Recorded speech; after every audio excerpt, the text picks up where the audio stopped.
মানিকগঞ্জ জেলার দৌলতপুর উপজেলার বাঘুটিয়া এলাকায় যমুনা নদী থেকে অবৈধ বালু উত্তোলন কোনোভাবেই থামছে না। দিনের পর দিন উচ্চ ক্ষমতা সম্পন্ন ড্রেজার বসে নির্বিঘ্নে বালু উত্তোলনের ফলে হুমকির মুখে পড়েছে শত শত বিঘা কৃষিজমি ও জনবসতিপূর্ণ এলাকা। স্থানীয়দের অভিযোগ, প্রশাসনের নির্লিপ্ততা আর প্রভাবশালী একটি চক্রের সন্ত্রাসী তৎপরতায় পুরো এলাকা কার্যত অবৈধ বালু খেকুদের অভয়ারণ্যে পরিণত হয়েছে। অভিযোগের সত্যতা যাচাই করতে সরেজমিনে দৌলতপুর উপজেলার বাঘুটিয়া বাজার ও এর আশেপাশের চর বাঘুটিয়া এলাকায় গিয়ে দেখা যায়, যমুনা নদীতে অন্তত দুটি উচ্চ ক্ষমতা সম্পন্ন ড্রেজার বসে অবাধে বালু উত্তোলন করা হচ্ছে। স্থানীয়দের দাবি, এসব ড্রেজার পরিচালনা করছে রাহাতপুর বালু মহলের ইজারাদার মুস্তাফিজুর রহমান প্রিন্সের লোকজন।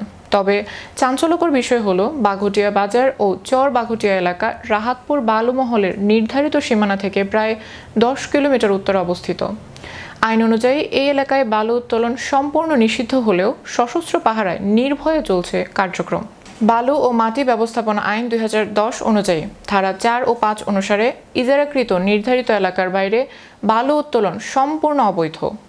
একই আইনের ধারা 62 অনুযায়ী অনুমোদন ছাড়া বালু বা মাটি উত্তোলনের দায়ে সর্বোচ্চ 2 বছর কারাদণ্ড অথবা 50,000 থেকে 10 লাখ টাকা জরিমানা অথবা উভয় দণ্ডে দণ্ডিত হওয়ার বিধান রয়েছে। কিন্তু স্থানীয়দের অভিযোগ, দীর্ঘদিন ধরে একই অপরাধ সংগঠিত হলেও দোষীদের বিরুদ্ধে কেবল নামমাত্র অভিযান চালিয়ে সামান্য অর্থদণ্ড করে দায়সারা দায়িত্ব পালন করছে প্রশাসন।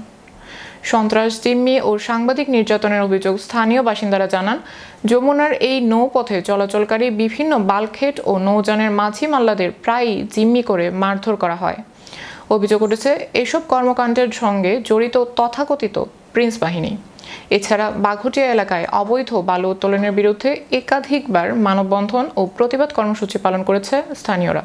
এসব কর্মসূচির সংবাদ সংগ্রহ করতে গিয়ে কয়েকজন সিনিয়র সাংবাদিক সন্ত্রাসী হামলার শিকার হয়েছেন বলেও অভিযোগ রয়েছে। স্থানীয়দের অভিযোগ, পাটুরিয়া নৌ পুলিশ ফাঁড়ির ইনচার্জ এই বিষয়ে চরম উদাসীন। এমনকি অবৈধ বালু উত্তোলনকারীদের সঙ্গে তার ঘনিষ্ঠ সখ্যতার অভিযোগ উঠেছে। ফলে যমুনার গুরুত্বপূর্ণ নৌপথটি অপরাধীদের নিয়ন্ত্রণে চলে যাচ্ছে বলে আশঙ্কা করছেন এলাকাবাসীরা। এই বিষয়ে দৌলতপুর উপজেলা নির্বাহী কর্মকর্তা নাহিয়ান নুরেন গণমাধ্যমকে জানান, বিধি মোতাবেক আইনগত ব্যবস্থা অব্যাহত রয়েছে। তবে ক্ষতিগ্রস্ত এলাকাবাসীদের ভাষ্য ভিন্ন। তাদের দাবি, এসব অভিযান কেবল লোক দেখানো, যার ফলে অবৈধ বালু উত্তোলন বন্ধ না হয়ে আরও বেপরোয়া হয়ে উঠেছে। পরিবেশ ধ্বংস, নদী ভাঙন, কৃষি জমি বিলীন হওয়া এবং জননিরাপত্তার মতো গুরুতর ঝুঁকি তৈরি হলেও দৌলতপুরের বাঘুটিয়া এলাকায় অবৈধ বালু উত্তোলন বন্ধে কার্যকর উদ্যোগ নেই। দ্রুত স্বচ্ছ তদন্ত, দায়ীদের বিরুদ্ধে দৃষ্টান্তমূলক শাস্তি এবং প্রশাসনের জবাবদিহিতা নিশ্চিত না হলে যমুনা পাড়ের এই জনপদ অচিরেই ভয়াবহ বিপর্যয়ের মুখে পড়বে, এমন আশঙ্কা করছেন সচেতন মহল।